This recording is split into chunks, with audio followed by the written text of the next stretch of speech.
It is said to be one of the biggest mosques south of the Sahara with a capacity of over 40,000 people.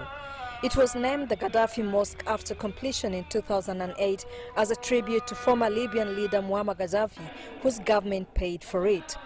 Now, close to 2 years after Gaddafi was killed, the Uganda Muslim Supreme Council has dropped the name to appease the current Libyan government. It's now a national mosque because some people, I think, detested the name, those people in power, and yet we wanted to cooperate with them. We had to go by their condition of removing Gaddafi Mosque.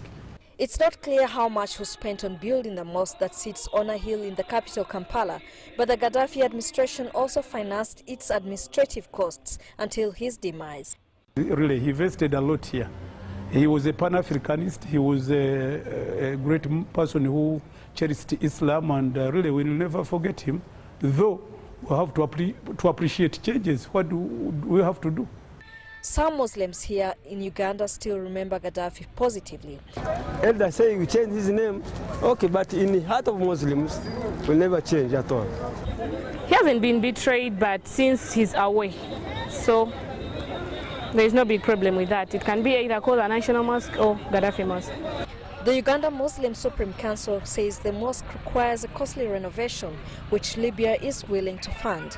Officials from the World Islamic Society, a body that Libya uses to channel funds, have already visited to assess how much money is needed. Muammer Gaddafi was a close ally of the Kampala administration and funded many projects in Uganda, including a palace for one of the kingdoms in western Uganda. He invested in the banking sector, hotel business, and some roads were even named after him. Some of these investments were also named after him, but like the National Mosque, have since dropped the name. The issue of dropping the Gaddafi name first came up in 2012 but was not resolved. Now the Libyan administration and the Muslim Supreme Council here in Uganda have come up with an amicable agreement to have the mosque renamed. Isabel, Nakirya, CCTV, Kampala.